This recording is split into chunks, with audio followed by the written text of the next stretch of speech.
We will stand in a room with a group of people who have the field of energy that will elevate us.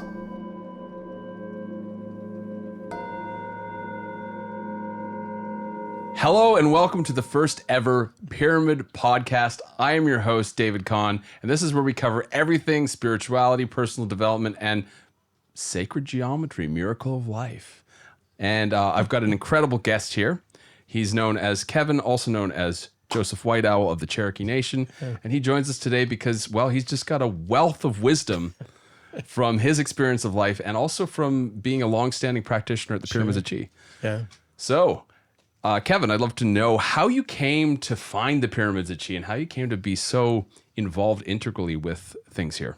Wow, Pyramids of Chi, about 7 years ago. I was living in Sedona, Arizona, and basically kept getting messages from Creator. It's time to go to Bali. I'm like, what? I have a beautiful house, horses. Why do I want to go to Bali? Been all over the world. And eventually my horse fell on me. I was near death for 3 months. It was just really very painful. I won't go into that, but I went into the pain. I meditated into it because I couldn't get rid of it. Been to the ER for 3 or 4 times at that point. And I meditated in the pain. The pain said, go to Bali. I said, okay. The moment I said, okay, everything I had owned, my horses, my house, my furnishings, everything, people came to me. I hear you're leaving. I want to buy it. So it was taken care of for you. Yeah, that's the way Spirit kind of does it for me. I usually try and force it. And then I usually come to a point in time that I just have to, okay, it's not my will. So your path has just been about surrendering to the will. Oh, yeah. It's all about surrender for me. And and when I do, that's usually when the magic happens. Yeah. So how did I get here? I flew here. I had met, the moment I had arrived in Bali, I was with one of the kings. He was in the vehicle and he said, I know who you are. You're going to be a part of my family. I'm going to die in 5 years and you're going to oversee my wealth. I said, who are you? And he told me the story, who he was. And I won't go into that, but it's now about 5, 6 years later and he's hanging on by a limb. And so I was here for 3 months. He showed me all of his possessions, his land, his hotels, and so forth, and said, you're going to oversee this. I said, no, I'm not. I'm here to help people wake up. It's my purpose in life. I've done that, the material world. And don't get me wrong, it's not bad. It's just not what drives me anymore. So we visited all of his properties and belongings and so forth. And I said to Spirit, basically, if you want me to do this, take me home. I'm not here to build another hotel. Wow. And I'd had a near-death experience in 2007, and so I know what that's all about. I know what the other side is about. And I said, I'm happy to stay to help people wake up.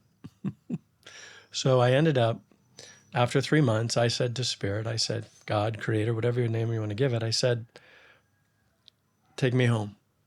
If you think this is what you want me to do, I don't want to do this. And I said, show me my purpose here. And very quickly, within a day or two, I had met a woman. She said, you need to speak to this seer, this psychic. I said, okay, I will do that. Because I've been around them for 30 years plus. And it's a woman in Torquay, England. And so I called her. But this was the day after I had met Peter. Here are the pyramids. He and I were both over at Bintang, the grocery store, and his phone's broken, my phone is broken, no reason. And we both know we've been on this journey long enough. Okay, mate, he says, what's your story?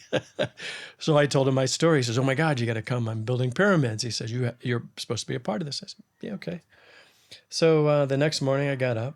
I came here to the pyramids. I blew wide open, and this has happened to me 3 times before in my life. And I see the future of what this is going to happen here.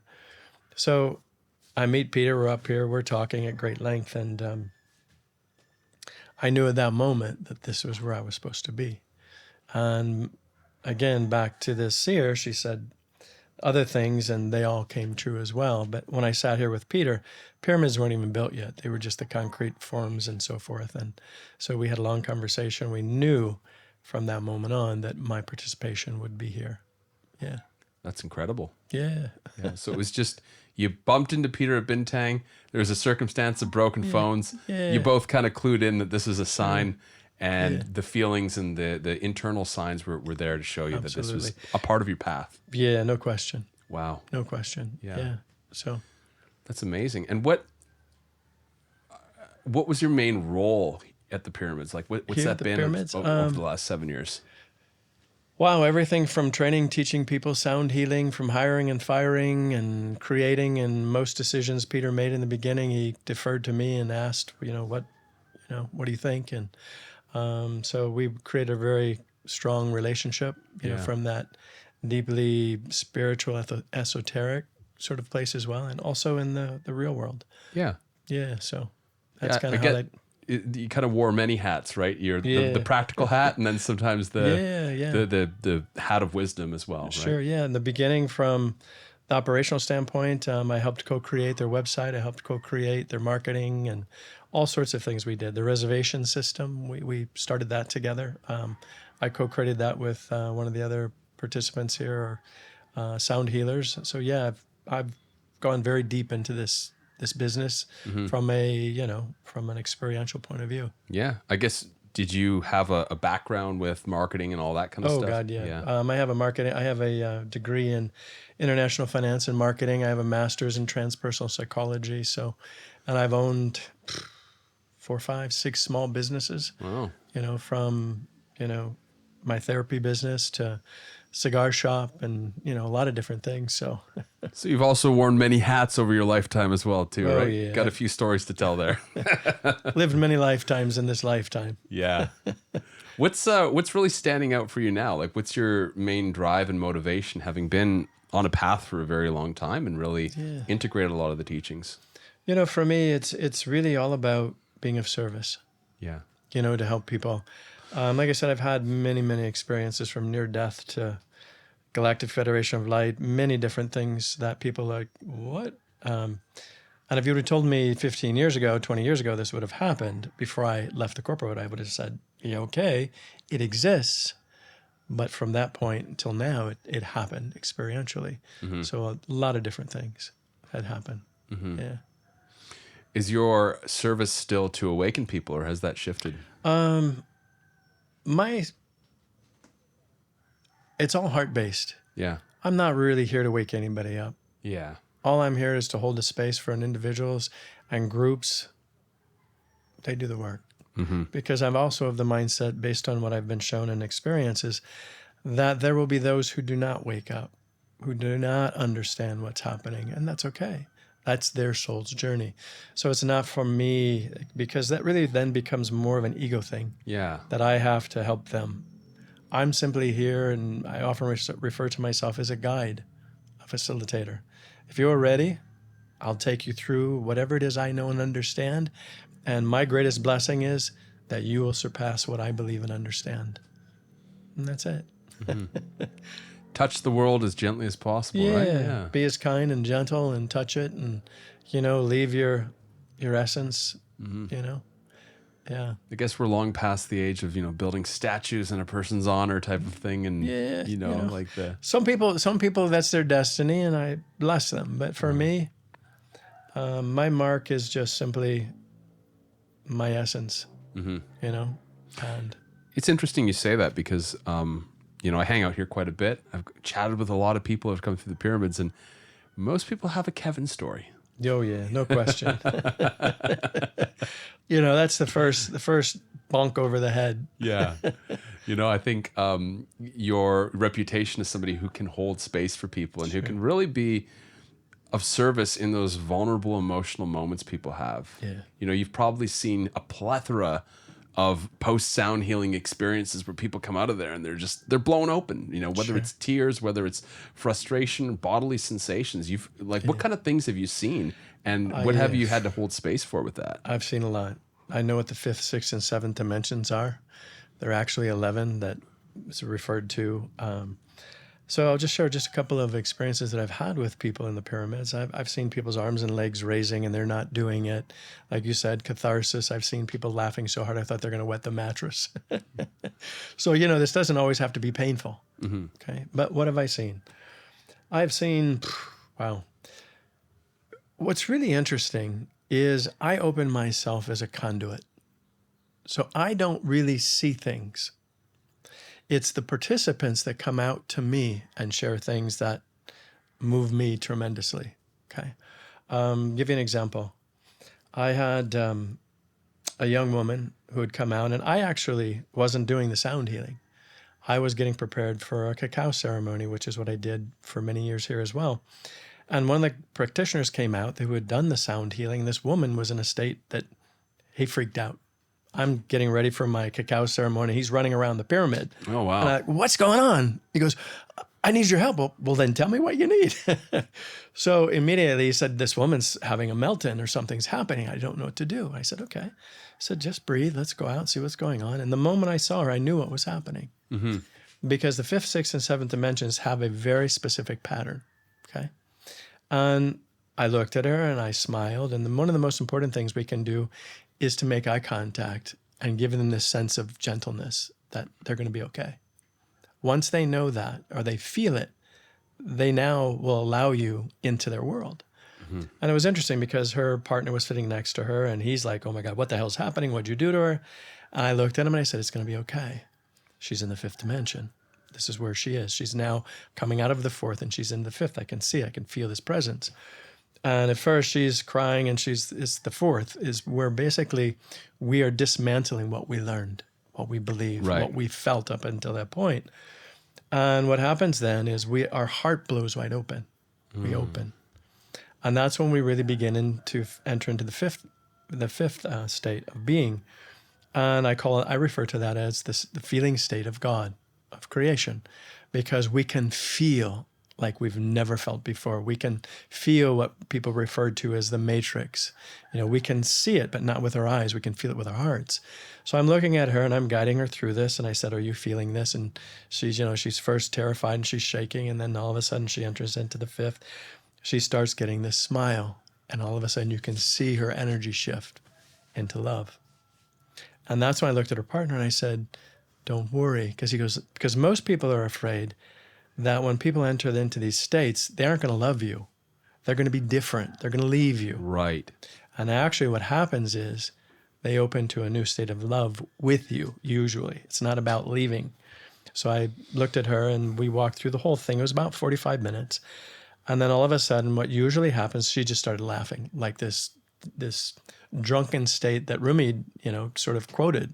It's this drunken state of the divine. I'm drunk with you. I'm with you. And that's really what happens.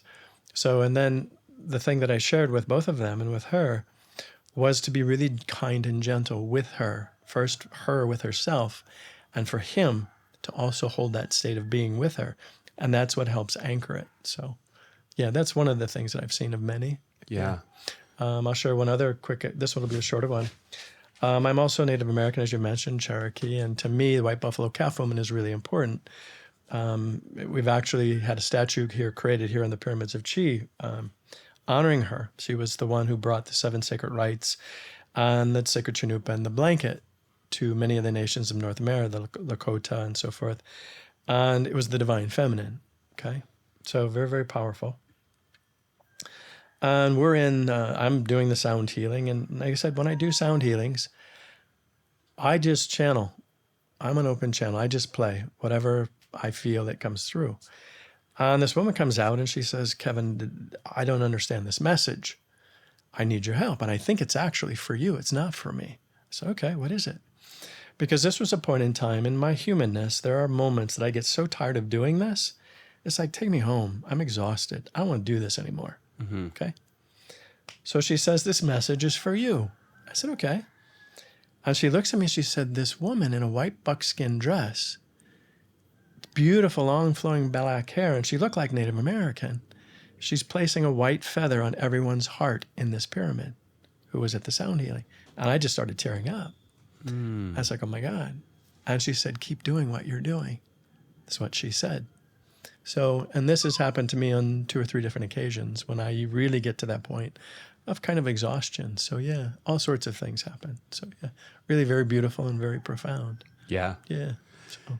It's interesting because sometimes, when we hit those points, it's like Yeah. do we like change? I need to change. I need a sign here. But sometimes that sign is keep going. It's like you're in the middle of something right now. You just Yeah. got to stay the course a little longer. Yeah. So it's beautiful that she came and she had a message for you. Absolutely. Not only that, I also want to say as well, it's interesting because, on the spiritual path, a lot of people think, oh, it's amazing to open the heart. And that's exactly what I want to do. But we have to remember that we're opening the heart through the resistance and through, the mind, maybe not understanding that from like a rational context. So as you say, sometimes these awakening experiences for people can be a little bit frightening, can be uncomfortable. Yeah, very uncomfortable usually. First one that happened to me, after I came out of my near-death experience, I went into a state of depression for a year that I would wish upon nobody. And I had so many painful experiences, and what you described is really very accurate, because what can happen is what happened to me was it literally, the only way that I could describe it for a year was someone had rewired my brain. All the synapses were no longer firing the way that I understood them. And I would sit in my bedroom and I would just thump my head against the wall. I don't know how to do this. Just take me home. It's too painful. Literally felt like somebody had a vice, my head in a vice, and was just squeezing it. And so, but my purpose, I believe, is I had to, and there were those of us who had to go through the severe pain. We had to, as part of our journey. But our journey now is to help those who are experiencing this to go through it in a very short period of time, very quickly. It's the quickening, it's the speeding up. Yeah. Well, there's that great quote, we can only meet others at the depth we've met ourselves. Yeah. And so if, anybody out there that might be in the middle of something like what Kevin went through, in the middle of a great depression of their lives or suffering, it's like that is life's invitation to develop the capacity to hold space and to be of service later. Absolutely. And it's hard to see it as a gift, but yeah, it is. And it's for most people, including myself, it was frightening. Yeah. It was really frightening because I didn't know whether I'd survive. I literally did not know that I could survive it. But what I know now, after all the things that have happened to me, they have prepared me for what's coming. For what we've received so far is the beginning. What is coming for mankind is even much bigger. Yeah. So it's very powerful. Yeah. Well, I think we are all aware that there's a great awakening, and with awakening, like any awakening, is a culling out of the shadows. Yep. And so we've got a lot of things that we've been sweeping under the rug. Yeah. And as a species, we have to really come to terms with, right? So, I mean, this period of time, it's uncomfortable. At the same time, I think a lot of us knew that, like, this had to happen. Yeah. In the Native American traditions and indigenous nations, we call this the fifth world. We've had this happen 4 times before. Right. It's not the first. And it's really what we call the clearing, the purification. So from Mother Earth, from Spirit's perspective, this is all good. Yeah. This is beautiful. Some people they view it through the lens of fear. I'm afraid. I don't know how to do this. I'm, anger and all of these things. And that's part of it. Or you look at it from a place of love. Like you said, what are my shadows in all of this? How do I meet them and see their wisdom? Because they're not there to harm us generally. They're there to open to some wisdom. Because sometimes for me, over the years, that darkness or that shadow part was my greatest teacher. Yes. Just like that of the light. So, it's all of it. So, yeah. I think that can be a big trap for people to get into spirituality, be like love and light, right? You do get ahead of the sweet stuff. Spiritual bypass. Yeah, but we have to remember the greatest wisdom is in the shadow, right? Because that's where our potential lies. Yeah. That's the part that remains to be transformed. And when we can use that cohesively, I think I was reading something recently that really hit home. It's like if we bypass the shadow, well, it's getting a lot of the hits and the downloads as we're sort of evolving, but it's being more and more repressed. So it can come out as anger and it can actually cause a lot of problems. Yep. Somebody said, as we learn and we grow, the beast learns as well. So we need to learn how to develop a good relationship with the beast, with our shadow side, feed it, and let it know it's a part of us as opposed to repress it. Yeah, absolutely. It's like when I do the intro or sort of the leading people into a meditation before the beginning of a sound healing. I tell them If there's a part of you that is not at peace, there's a sense of anxiety or discomfort, simply meet it. Hold the energy of love, the best that you understand. Meet it. Don't make it right or wrong, good or bad. It should go away. It should die. Let those messages go, because what you fight, what you resist, persists. It wants to fight back. It's that meeting. It's that kindness. And I heard Richard, the guy who created the Gene Keys, he said one of the greatest masters that he spoke to, he said it's a continual softening. Yes. You meet it and you soften. And what happens, and what I've seen happen over the last 20 years, is when you soften, this shadow just does this. Okay, I get it. I don't need to resist anymore. And then you're left with the essence of what was this about? Yeah. And referring to the Gene Keys, because I study them, I use them in my practice. Sure. And you're right, because the other way he describes it is sort of the shadows become these different, like the shadows where the separation happens. They're like fingers in a way. But as you soften and you go to the acidic qualities all become very similar. It's they all kind of coagulate. Yep. You know, I use this for anyone watching the video. It's like the fingers are separate, but they're connected to the hand. Yep. Exactly. Yeah, and there's great teachers. He's one. There's many, many teachers that are guiding the way. You know, when we talk about spiritual bypass, you know, a lot of times people on this journey, they really come to this mindset, well, I'm going to do ayahuasca 20 times, 30 times. I'm going to do frog medicine, Cambo. I'm going to do all these things a million times. Great. My first question is, what did you learn?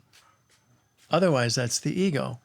If you're doing it 30, 40 times, what's the purpose? You're now addicted. Yeah. So, and don't get me wrong, I would never tell anyone that these alternative things that aren't beneficial. They very well can be. But it needs to come from your soul's journey, from that part of you that's deep within you. And that's the other part of this whole journey, is being careful, or not being careful, being observant and learning the differentiation between ego and heart. Okay? Because they can run very, very parallel and very close. I'm going to come clean here. I have a very clever mind, a mind that has learned a lot of how to replicate the heart. Yeah. So sometimes, you know, that intuition, it's walking a razor's edge, right? Absolutely. Of leaning too much into the what, you know, the ego is essentially. Yeah. You mentioned too that you have a master's in transpersonal psychology, so you also probably have done a lot of shadow work and facilitate. Yeah.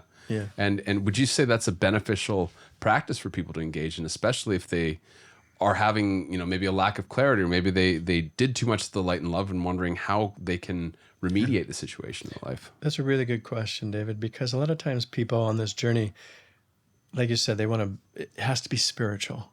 Yeah. Everything we do is spiritual.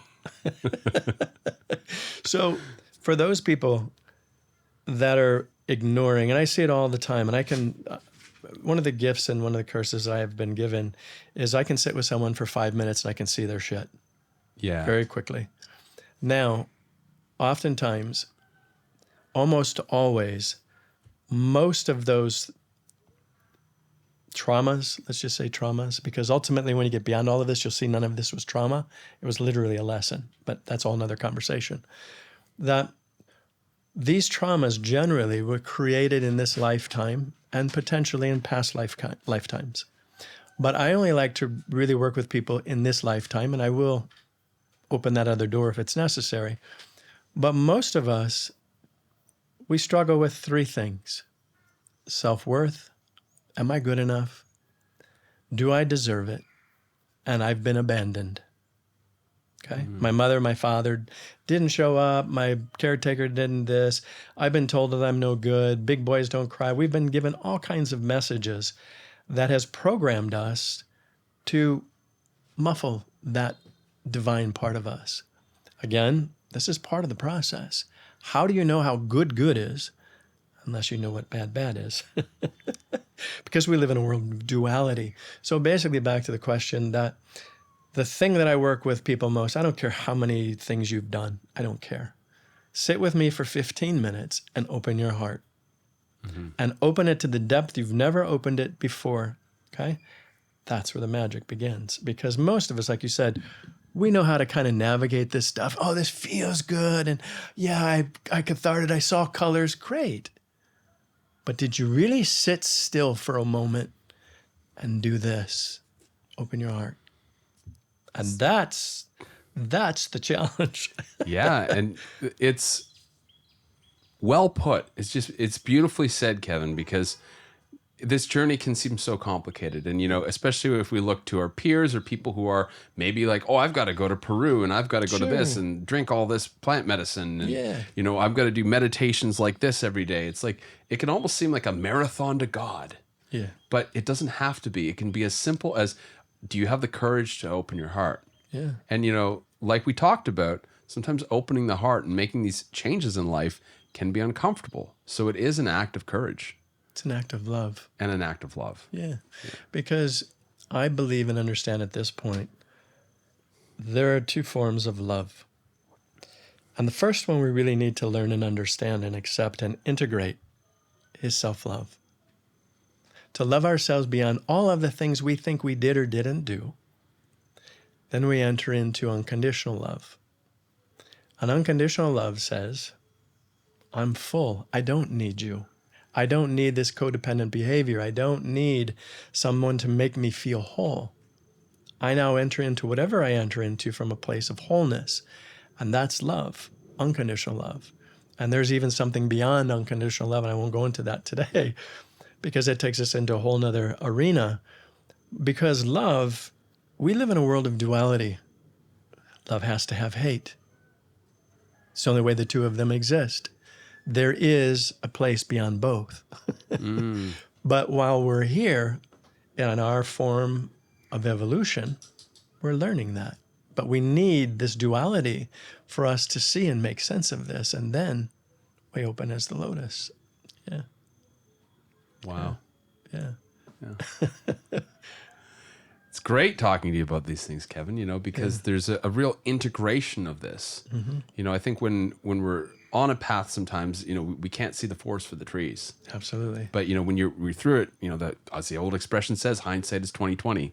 Yeah. Right? So you can look back on that. You can, sympathize with what people have gone through because in many cases you've been there yourself, but you also know where the path leads. Yeah.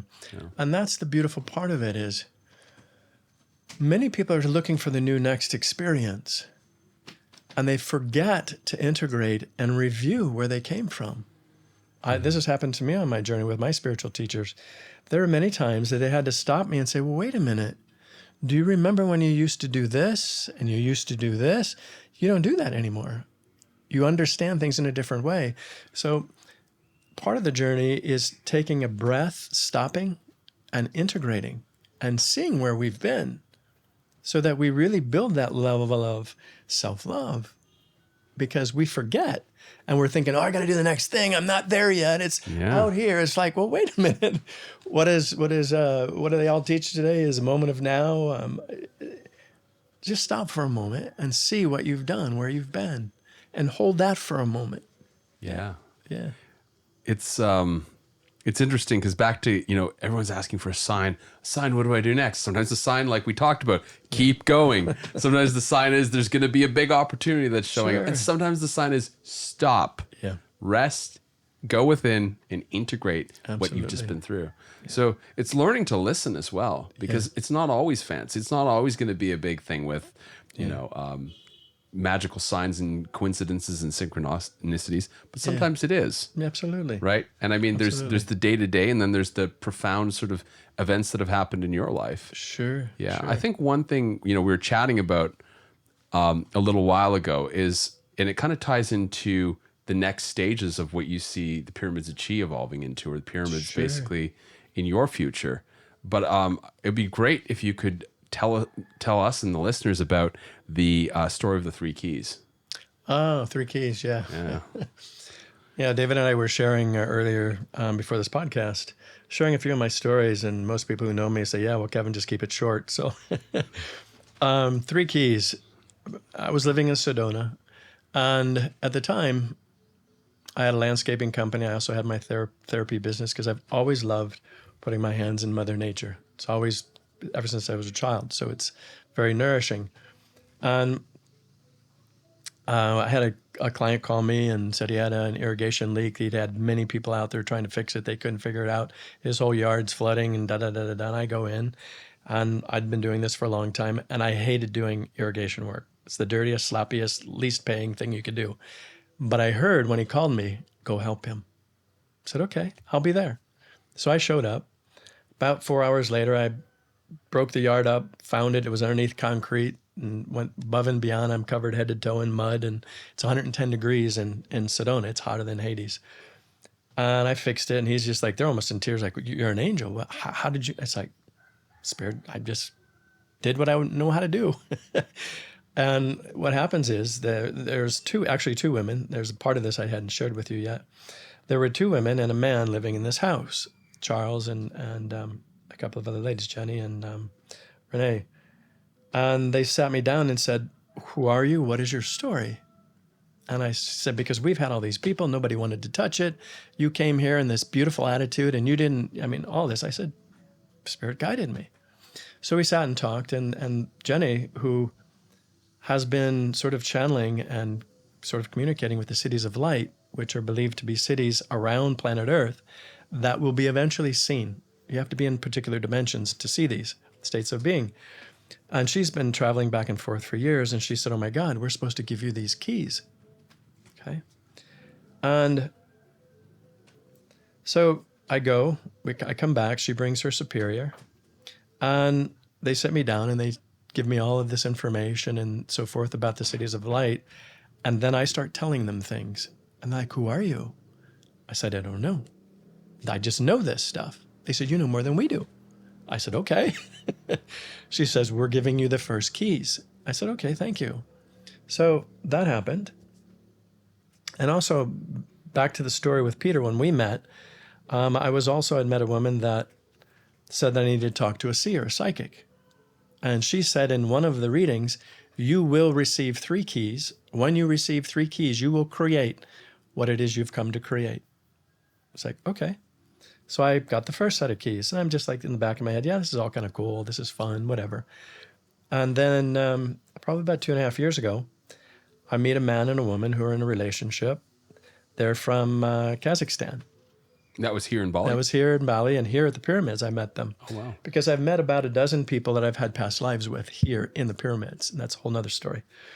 But I met these two, and they were one of the first two that I met that I knew them. And they looked at me and said, we're supposed to give you keys. It's like, what? Okay. So I always act really stupid because I don't want to give information away because I don't want to lead people. So these people came to the pyramids, they had a sound healing, and afterwards they walked up to you, hello, we're here to give you the keys. Well, more than that, they had been together for 6 years. The moment she saw me, she said, you're the one I've been waiting for. She said, I've been waiting for you all my life. And her boyfriend looked at him. He said, I've never seen her like this before in all the 6 years I've known her. She is giving you everything that I've wanted for 6 years. She's put it on a platter to you. And I was like, okay, well, that's beautiful. It's a long story, but basically what they did was they went out and painted 2 skeleton keys, like the old keys that has a little cylinder here. And it has they had done this before they saw you? Huh? Or is this before or after? No, this was all after they met me. Okay. They met me. And so they went out and they painted 1 silver, 1 gold. And this has biblical reference. If you look it up, you can look at the keys. And they said, we have to present these to you. You don't know who you are yet. I was like, okay. So they did, and there's a whole long story around this. I've actually covered it in my new book that I just finished, my first manuscript for this new book. It's entitled See, the Golden Thread, which will be coming out soon. And it goes much more in depth. And basically they said, you don't know who you are. I said, okay, cool. I just took it very lightly and, with some sense of seriousness. And it also, what had happened with them was I started connecting to Mother Earth. She started sending me places to be with her. And this had happened once before. So back to the keys. They said, these are your second set of keys. They don't know what they're talking about. They just know they're giving me the second set. I said, cool. So there's a whole story around that. And then about 1.5 years ago, I go back to Sedona to be with my teacher, Grandfather Morning Owl. He's 95 years old. And he says, Kevin, I need you to initiate James, is a new initiate, into the Red Way, Native American way, and do the Chanupa ceremony, which is the sacred pipe. I said, no. I said, that's your responsibility. And he says, no, no, no. He says, I can't remember it. My mind isn't all there. I said, oh, well, in that case, I'd be delighted. So I took him up onto this beautiful knoll where I always go and pray and meditate, 360-degree view of Sedona and the Red Rocks. It's just this magical place. And I do the Chanupa ceremony. I call in the directions. And then at the end, James looks at me and says, I don't know if this means anything to you, but he says, I never thought I was going to take this off of my altar. And he's like 10 generations Hawaiian healers. And he says, the moment I was coming here, Spirit said to bring this to you. And he said, here's your final key.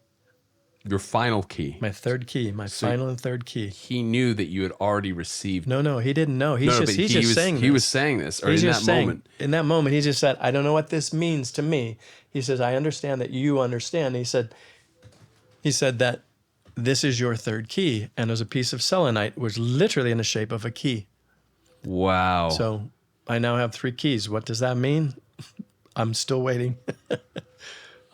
So that, I think, leads into when we were talking about being here at the Pyramids of Chi. This was, for me, a learning ground. Yes. So that I could really put into experiential knowledge what I'm taking into the next evolutionary process, which is taking the Pyramids of Chi and bringing it to another level. Very different. And there's been talk about this from, many people around here, that Kevin's going to be doing this in Sedona, or Kevin's going to be opening a healing center in Sedona. Yeah.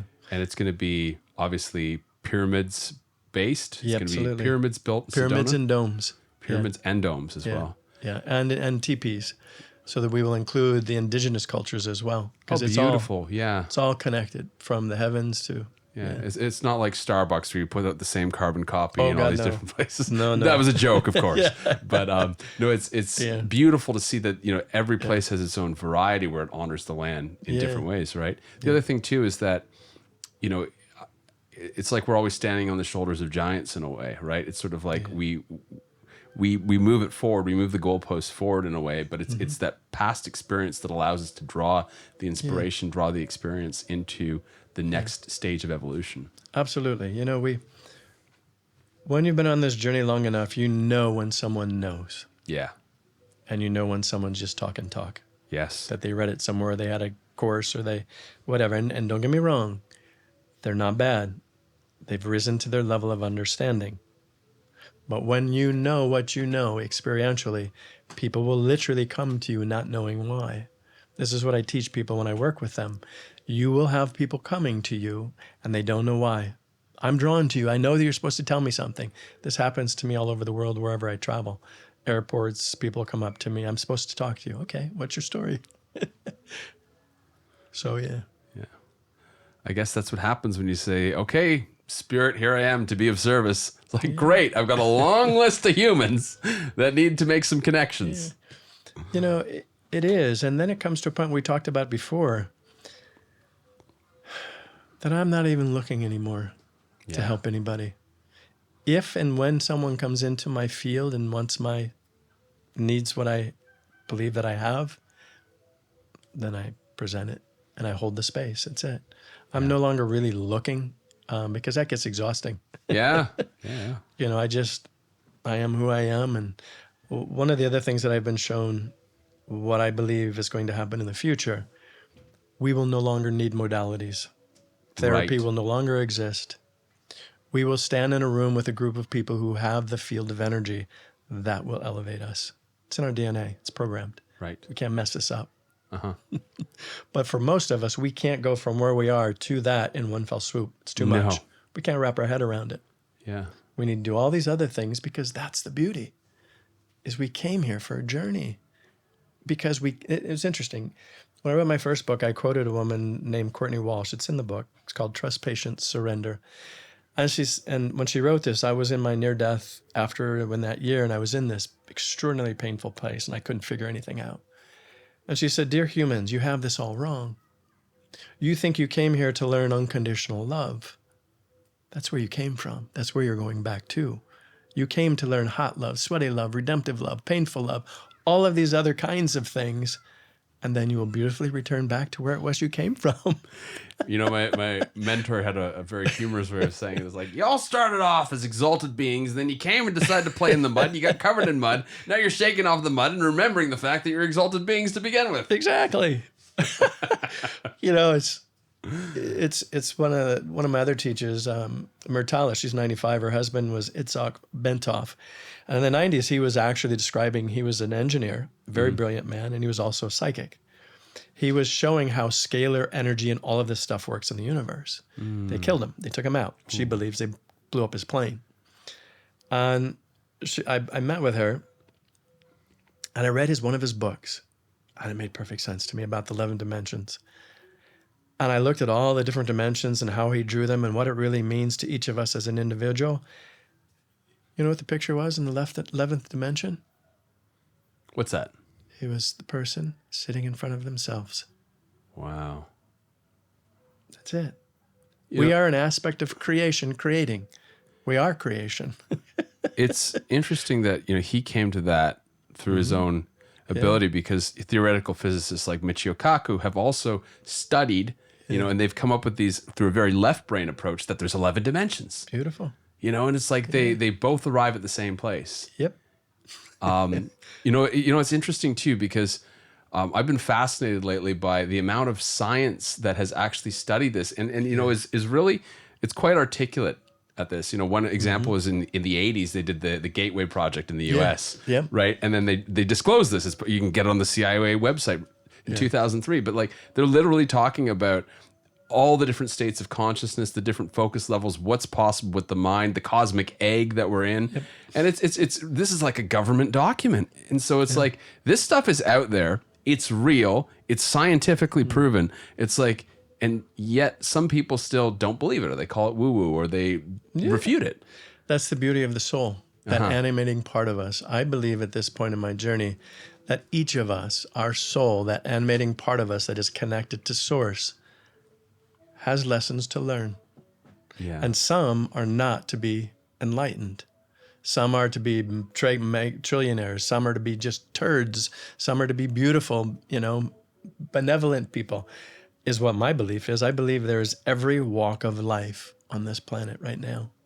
Every walk of life, from the most primitive to the most evolved. It's all here. And it's all part of the symphony of creation, right? Yeah. It's all just like, If we were all the same, how that would suck. it's all one cosmic joke, man. It's all a play. It's all those things. Yeah, but I mean, when you step back, and I mean, you know, you remove the emotion and the personal story and the suffering and all that, and you see that for what it is, it also dissolves the judgment. Yeah. You know, and it places you in a state of love and awe and respect for the myriad of different experiences, the myriad of different pursuits that are all rooted in the journey of knowledge. Yeah, absolutely. You know, I heard a quote was really kind of funny. It said, you know, it's like with karma. You know, a lot of people believe karma exists. You know, you do bad things in a lifetime, it's going to come back to haunt you, and you have to repay it. And someone had shared with me, said something to the effect that, you know, be careful of the shit you talk this lifetime, because you're coming back as toilet paper next lifetime.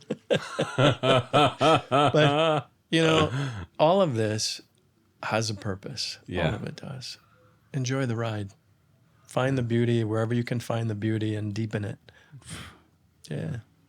It's amazing, Kevin. I think in less than an hour, we've pretty much talked about everything. So, you know, and I'm sure that some people are probably spinning with the concepts, because we've really covered a wide range of things. But, you know, if there's one message that you can give to people, and one thing to take away from this beautiful discourse that we have, what would it be? Keep it simple. Keep it simple. Keep it simple. And what I mean by that, you know, oftentimes when people start this journey, what do I do? How do I, what's the, what, blah, blah, blah, and they're just swirling. And I say it's as simple as a word, a color, a phrase, or a feeling. If something touches you in a way that you've never been touched, or a color is like, oh, I'm really, wow, what is that? Move towards it. That's it. Move towards whatever that is that begins to feel good, or feels that it's something's there. It's that simple. And, you know, keeping it simple also means don't try and do too many things at once. You know, I've worked with people who've been trying to master 4 religions at once and doing all sorts of things, and they're a mess. Focus on 1 or 2 things. Yeah. Keep it simple. I think that's a good, there's safety built into that in a way, right? Because the mind wants to race and go fast and accelerate this process, but it neglects the integration part that we talked about. It neglects the actual dialogue with life that we're having. Otherwise, we become too self-important in the process. We take ourselves too seriously. God, that's why humor is amazing, right? You know, it's like you talked about. Basically, the way I refer to it when someone has a spiritual experience and an ordinary experience and integration, it's like a ladder or it's like a step. That basically, we're here living life. Something will happen that will elevate our level of consciousness, our awareness. And it's this upward movement. Okay? But eventually, you can't keep doing this. The body, the endocrine system, all of our systems cannot handle that. It has to level off again and integrate what you're learning. Let it really truly anchor inside of you. And then again, you may come to that place, well, I'm kind of bored again. Okay, good. So be bored for a little while. So there's 3 types of signs you'll get. Keep going. Yeah. You know, Persistence. pivot, look for the like opportunity, the shiny thing, or slow down, integrate. It's the best thing you can do for your body and all the layers of your being, right? Absolutely. Yeah. I mean, if you think about it, it's digestion, right? You can't just keep eating. What happens if you keep eating? Oh, it's horrible. Yeah. I mean, you know, you'll get full. Get full, If you get keep eating beyond constipated, that, you get backed up. oh, not good at all, right? We All know sorts of stuff. Yeah, we know this. Most people have had that experience, and in fact, they've shown in these blue regions of the world, like in Japan, one of the secrets they found was that people only ate to their 80% full. Yeah. That's why there's no obesity There's there. no obesity. Yeah. And so, you know, if we sip knowledge gently until we're 80% full, and then we integrate, we go for a walk, we hang out with people, we go for a nice meal, we do something that's just pleasant and allows that time to integrate. Absolutely. We'll know how to orient ourselves so much better, and we won't get stuck in some of those pitfalls that can come when we go too headstrong along our path. Absolutely. And one of the things that I've noticed, and I noticed it first with myself years ago, what happens on this spiritual journey is that we learn something new and we want to carpet bomb everybody. We want to tell everybody what we learned, not taking into account whether that person wants to hear me or not. Yeah. So it's really discernment as well, you know, when these things happen. So there's a lot of different areas. Yeah. It's, are you familiar with Carlos Castaneda? Oh, God, Yeah. Read his works about 20 years ago. Yeah. 15, 20 years, Where he talks about the assemblage point, right? And it's sort of when we have these eureka, these shifts, the newest thing, it's literally all our energy in our field is sort of coagulating around that. Yeah. And so it's like all we can see is we only see it through the lens of the big thing, whether that's plant medicine or, oh my God, this transcendental meditation. Everything's transcendental meditation. Yeah. And, you know, the tendency then is to want to carpet bomb people with it. When really we just gotta actually kind of just calm down and realize we're in a phase right now. Yeah. It's exciting. It's exhilarating. It's like it's like a new relationship. Absolutely. Yeah. Yeah, we want to share what we learn and what feels good. Yeah. It's just a natural, innate thing we as humans want to do. Yeah. Yeah. This has been a really awesome chat. And I think, you know, is there anything else that you're looking to as next steps in the future that you want people to know or want to get a message out to people that might be listening to this? You know, would be to really be kind to one another as much as you know how. Because what's coming is going to be more painful than what we've experienced thus far. Painful from the perspective of those who are holding fear. But if you're holding the idea and the belief system that love is at work here, asking you to see it from a different perspective, change that, reframe that perception so that it's not fear-based. And find a breathwork class, find a workshop, find a friend, something or a modality that can help support you through this in a loving way. Yeah. Simple, just simple things. Yeah. And to really be aware when you're out of balance, when the anger is really present or the fear is really overwhelming, in that moment, the first step is awareness. What's happening to me? What's going on? How do I get out of this? Or how do I change this in a more positive way? The awareness is key. Yes. Yeah. And then just move in a direction. Amazing. Yeah. Thank you so much for taking the time today. And I hope everybody stays tuned. There's going to be more of these, and we're going to be covering many of the other people who've been instrumental here at the Pyramids of Chi, who have different types of wisdom to share, or maybe different modalities. And it was just a real pleasure to kick this off with Kevin, because he's been so instrumental in this place, and he's been such a source of wisdom and a real sanctuary for a lot of people here. So thank you, everyone. Yeah, thank you, David. Kevin. Thank you. And You bet. yeah, Thanks. we'll see each other again soon. See you later. Thank you.